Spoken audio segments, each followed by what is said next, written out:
And we are back for round 3 of the Sports Ethos Steals and Busts series here leading up to the 2022-2023 NBA campaign. I am Dan Besbris, host of Fantasy NBA Today. I am joined once again by the great Steve Vidovich, director of content over at Sports Ethos.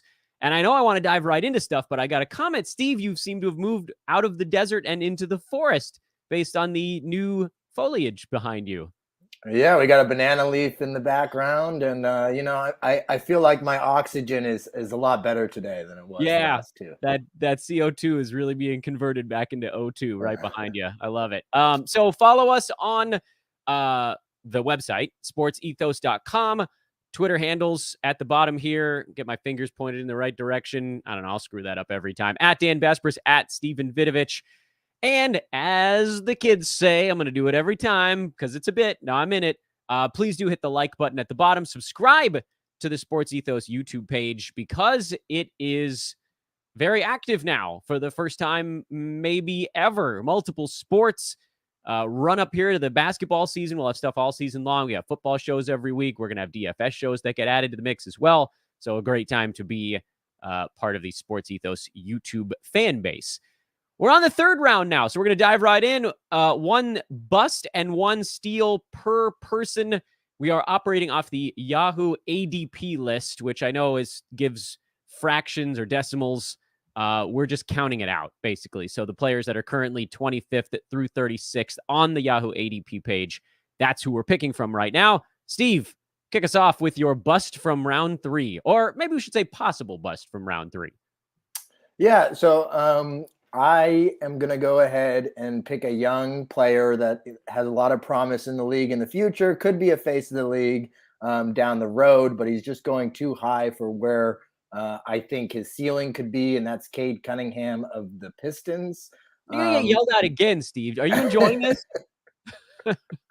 I'll take the heat for these picks, and while these guys are extremely exciting to watch, I would love to have them on my dynasty team because their future is so bright. But in redraft, Cade could be in for another season in which he doesn't hit value for where he's being drafted. His field goal percent, although it improved towards the latter half of the year, we're not sure if that's going to get above that 45% threshold. I kind of doubt it in the second season for him. The defensive stats weren't quite there last season. He doesn't really return that much in the 3-point category. So you're getting a guy in the third round here who, in my opinion, his ceiling might be about the 5th round this year. So you're just drafting him a little bit too high.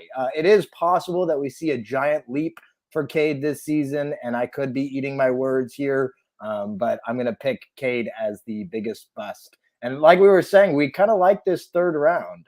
So it was a little bit more difficult to find a potential bust here than the previous two. Yeah, it's worth pointing out, I don't want you to take all the heat. I'll take a little bit of heat off of you. Even once Cade started to improve on his field goal percent, he was still a 90 to 100 range guy in 9 category leagues because turnovers were very, very high. And maybe they do come down a little bit, but probably not a ton. Field goal percent was up around 44 after coasting in the 40 range for a lot of the season. And this is with 17 shots per game. So yes, I'm with you. I see a usage bump for Cade. That'll improve points per game, threes. The free throw percent becomes a larger positive. But then also, as you take more shots, the field goal percent becomes a bigger negative. He's still the guy there. So turnovers, like we said, are going to remain high. I don't know how much assists change because Detroit did bring in other backcourt players. Maybe they come up a little bit. But it's a really hard jump to go from mid-90s to mid-30s, where like a jump into the 40s or 50s would still be a really nice step forward. It just, like you said, does seem like maybe he's going a hair early, especially when you consider the fact that Detroit really could tank one more year, and that's always going to be in the back of your mind. It's always going to be something that you have to consider. So, Steve, we'll both get yelled at a little bit, maybe you a little bit more than me, but regardless, the ire is coming because you picked a fun player again. I'm going to pick a player who recently appeared to be held captive during a press conference.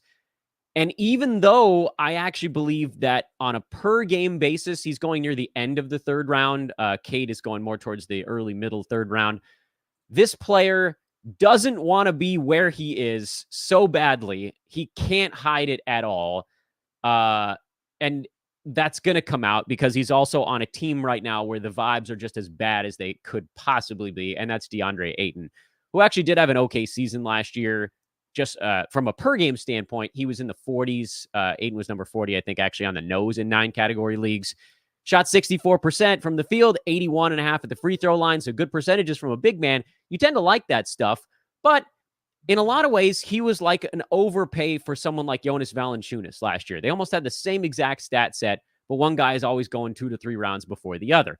I don't really like JV this season with Zion coming back, but Ayton always goes too early because he scores 17, 18 points per game. Suns got clobbered in the playoffs. They've got the Sarver stuff hanging over them. They recently lost a game to Adelaide in preseason, which I know sort of doesn't mean anything, but you can just see, Jay Crowder asked out.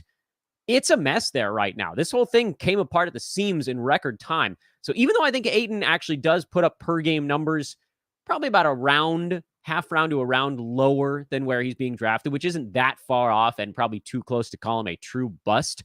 I think there's a very real chance that he gets moved after he can be, which I believe is in January of this coming year.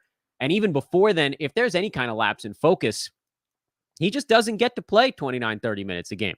So Monty Williams is not going to put up with crap. I think they all believe they can fix it.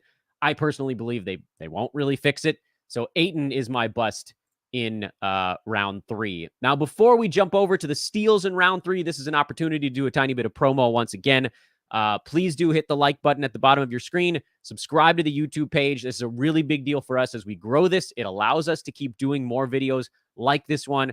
Quick hitters, we'll have them all season long. We'll probably actually have some more like individual player analysis videos leading up to the season. We'll have shows on pickups and drops as the year goes along. We'll have question and answer shows. I'll be doing likely some live shows with Aaron Bruschi throughout the year. Steve, you and I are going to be doing some stuff. You got football shows going on. Like, subscribe. I know it's annoying to hear it so many times, but please do it. And right now, projections as of the day we release this video, which is October the 3rd, are available at sportsethos.com. Projections for this year also done by the great Aaron Bruschi himself, available to draft guide buyers and fantasy pass members and anybody that has those items in whatever packages that they might enjoy. Once again, at Dan Besbris, at Steven Vidovich on Twitter. Let's move into steals now. Steve, you get to kick us off here. Who is, and like you said at the beginning, we actually really like round 3 a lot. So you could pick from a pretty good bucket. Who's your steal in round 3? Or maybe your favorite one is a better way to put it. So, yeah, I'm going to take a guy who's going towards the very end of round 3, actually right before DeAndre Ayton at spot 35, according to Yahoo right now. And he's a boring guy who, if you've played fantasy long enough, you've probably had him on your team at some point. It's Nikola Vucevic of the Bulls. Last year, in what we could describe was a down year for him, he finished as the 29th overall per game player, and he played in 73 ball games. He's just a boring guy who's going later than he should because people have had him before and they want the buzzier names, like some of the busts that I've predicted through these first 3 rounds. So Nikola Vucevic is just sitting there. He doesn't hurt you in practically any category. I mean, sure, there might be he might be slightly below league average in a few, but the guy just delivers year over year. The durability is a little bonus, which, that could not stay true this year. You never know on injuries, but he's just going a little bit later than he should. And I like the value where he's at. Yeah, 73 games out of 82 last year. The two previous, or played on 2 different teams the previous year, but that was 70 out of 72, 62 out of 72 the year before that, 80 out of 82 the season before that. Yes, like you said, these things do turn on a dime, but when the odds are a little bit more in your favor, sure, it's like any game of odds. If someone's generally healthy, they have a slightly better chance of continuing to be healthy. It's not 100%, but it is a slightly better opportunity. I'm with you on that one, Steve. I love Vooch in the end of the third. I think it's crazy that he's fallen that far, considering he was about as bad as we've ever seen him last year, and he still finished inside the top 30 with the durability. There's a lot to like there. He's an easy win, and a lot of times when you talk about easy wins, you say, "Oh, like it'll be a small one."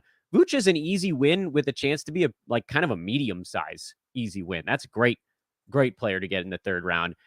And I can't do a third round steals show without doing the guy that everybody knows I'm going to do. Do I even need to put the thing up? Even though I just picked his teammate on Team Bad Vibes to have a down year, this dude might be part of the reason that other guys have bad vibes, but it doesn't seem to impact him as long as he's staying in shape. And that's Chris Paul. And by the way, I strongly considered guys like Jimmy Butler and Kawhi Leonard, who are also going in the third. I just think Chris Paul has lately shown the ability to play in more basketball games than those other guys. And everybody's like, oh, he's a massive injury risk. I'm like, well, even last year where he missed 17 games, it was all because of that one busted hand. And he came back 2 weeks early from that injury. The 2 previous years, he missed a grand total of 4 games combined. So it was really the tail end in Los Angeles and his time in Houston where he wasn't healthy. And in Houston, he wasn't happy. He wasn't allowed to do what he likes to do. He got pushed to the side while James Harden pretty much ran everything. And that's not the way it's been in Phoenix. He's still running the show there. Even if Booker takes more shots, it's still Chris Paul's team ultimately because he has a stronger personality. So this is one of those ones where we've seen it a million times. CP3 is a teens guy on a per game basis. He's fixed his body up even at old age to where he can rumble along. But again, honorable mention to Jimmy Butler, who's also going to miss some time, but he's going crazy late. And Kawhi Leonard, who will definitely miss some time, but he's also going crazy late. You have all these choices in the third round of old dudes who are just going late because they're old, and almost all of them will cruise past that marker on a per game basis. Steve, if and usually we're supposed to just do 1 and 1 and get out of here, but I'm asking you one last question. If you were picking between those old dudes, Kawhi, Jimmy Butler, Freddie VanVleet is in there, Chris Paul, Vooch, who's your favorite among those old guys? Because I told you couldn't take Chris Paul before you took Vooch. So I don't know. You picked Vooch for this show, but is that because he's going at the end of the third, so he has the biggest jump? Who do you like? Or maybe you could even order him. Yeah, I really like Vooch, especially in head-to-head formats because of those games played. If I was going to pick one of the other 3, I'm going to go with Kawhi Leonard just because I think he's the best basketball player of the 3. But also, one other thing is, can I cash my ticket on you picking Chris Paul here in round 3? Pretty much. The odds weren't great, but yeah, that was a real short shot. That was a chalky play. Everybody knew that they were getting coming to this one, but at least we did 3 other names. Maybe they didn't know we're going to throw out. And if I had to order all 4 of them in a specific order of who I'd want in the third round, it changes a little bit. But let's say we're doing a head-to-head league. I love where Vooch is going at the end of the third, so I guess I would put him number 1 there. Then I would go probably in head-to-head Chris Paul, and then Kawhi Leonard, and then Jimmy Butler. If you're playing a format where games missed isn't as big of a deal, like a roto, I would value Kawhi the greatest out of the 4, and then probably Vooch, Chris Paul, and then Butler. All right. Thanks for tuning in, everybody. This is round 3. We'll have round 4 for you. That's tough to say. In the not too distant future. Once again, Sports Ethos presentation here on our YouTube channel. This is Steals and Busts, the series. I'm Danny. Steve, toodaloo.